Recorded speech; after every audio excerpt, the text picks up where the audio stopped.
Now get out of here before I call the police. Please, you're all scaring the decent folk around here. Ha! Fang grabs the tickets and pulls me out towards the auditorium. Oh no, people are staring. Heart begins pounding. Knees weak, arms heavy. Please, God, no more spaghetti. No more sketty. The back of my throat's all ticklish and dry. Yeah. Like a worst case scenario, really. Because that does not wash out easy.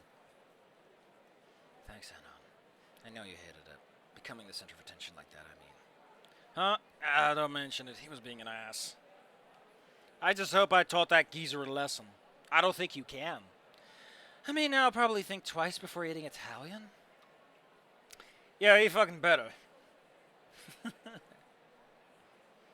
Fang starts smoothly oscillating between giggling and the silly expression of me speaking past the gibberish.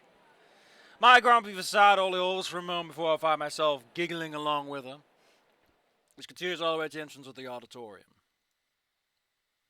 Okay, let's read the alternative version.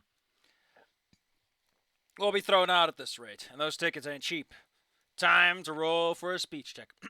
We apologize if we have done anything to offend, but my girlfriend and I really just want to enjoy a quiet evening. If you could just hand us our tickets, we will be on our way. There will be no more trouble, I promise. His good eye focuses on me a little less aggravated. Holy shit, that actually worked.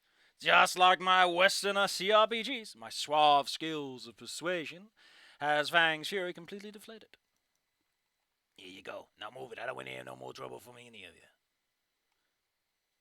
Huh? What? I picked the bad one, didn't I? A moment after I grab the tickets from his claws, he leans forward and gives me a close look at his glass eyeball. He smells of a mixture of ointment, bleach, and sulfur. Just between the two of me, Mr. Moose, you could do a whole lot better than this uppity extinction prolonger.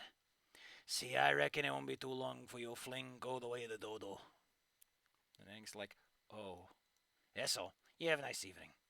Did something happen to the Totos? I turned to Fang. She doesn't look as content with this diplomatic solution as I'd hoped. We head towards the auditorium. You shouldn't have caved into that, bigot. I just didn't want to cause a scene. He called me a fucking meteor dodger. Fang, we're grown-ups now. Sometimes you need to take an insult and move on. You can't just blow up at every douchebag you meet. Maybe the point is like she wants to cling to the old ways. Yeah, I think that might be the point, perhaps. You know, like Fang wants to be like the olden days. The pubescent attendant rips our tickets in half and points us to our seats. It's one of the comfy ones in the back. Hell yeah! I carefully seat myself with outrageously overpriced popcorn safely in my lap. The thought of dropping even one almost makes me sick. The floor is too sticky. Fang drops into his seat with a light thud and kicks her boots up on the headrests of the seat on the row below us. Jeez, Anon. Should have let me smuggle in some Dino nuckies. Like you'd let me have any! And why would you even hide them? I ask, instead letting my imagination run amok. Fang thinks for a moment. My trench coat? She has a trench coat? I mean, of course she does. God, sorry, I got a bad itch. I need to solve this the weird way. This is like right on my shoulder. Oh! Somehow that works. My trench coat. Do you actually, unironically, own a trench coat? Yeah? Why have I never seen you wear it? Why would you? At school? Screwing up a concert might make you a social pariah, but at least it doesn't put you on a watch list. I can admit to being a tad edgy, but I'm not an idiot. A tad? Like you weren't also doing the total brooding loner stick when you got here. Ah, it's a miracle Spares didn't put us both on surveillance when we started hanging out. That is so fucking funny when you consider ending one. Our reminiscing is interrupted by the lights dimming. The ceremonial pre-movie ads are about to play. I love how the vines grow over the gosh dang movie screen too. Jesus. It's mostly trailers for cape shit, Teen flicks. What the hell's cape shit? Sprinkled with a few advertisements for local businesses. Let's look that up. Cape shit. Urban Dictionary. Maybe they can tell me. Film based on a superhero. Oh, cape shit. You know, cape. Gotcha. Is merely there to show off their superpower rather than doing heroic acts. Aw, man. And so you learn something every day. One has a quaint Italian tune playing as a familiar building fades into view. Wait a second. I work there. Hey, you's hungry for some fucking pie? A close-up of Uncle Moe's toothed grin appears on the big screen. So close, in fact, you'd think it was a screening of Jaws. Then come on to Dino Moe's Pizza and Pasta. Let me tell you, the Moe's original meat-tail pizza with extra sausage and anchovies, pepperoni and ham. Moe gestures with pinched claws, as if he's literally trying to grasp the words he's missing to do his pizza pie justice. Forget about it. There they are. He then lets out a roaring laugh as the camera fades to a shot of the kitchen. Cooks and food runners stand in tactical formation with beaming smiles. Moe's toy claws are strangely absent from their rack. Now yous get a good look here, punks. Now this is where the magic happens. Jerry is shown in the process of making marinara. A voiceover by Moe explaining the process booms over the speaker. Earlier stages are deliberately not shown, such as their potential customers untraumatized. The ad ends with an idyllic scene of satisfied clientele enjoying their meals. I recognize a fair amount as high-ranking city and police officials. How about that? We're almost halfway through our sodas by the time the movie begins. A small rush of anticipation goes through my body as the title sequence shows. It's a relief that I'm not too jaded to enjoy a mindless flick. Fang places her arm on my armrest. A cool, scaly hand applies a gentle touch to my arm as she shovels down popcorn with the other. I lean back in my seat. For the first time in a while, I relax completely.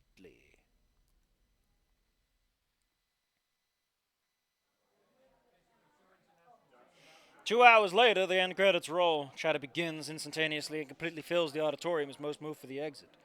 Fang rises from his seat immediately. What are you waiting for? The movie's over. These types of movies usually have post-credit scenes, comedic send-offs, teasers, and the like. Dude, it'll be on Snoot later anyway, so what's the point? The point is being rewarded for your patience. Watching it online later just wouldn't be the same. She's already at the exit.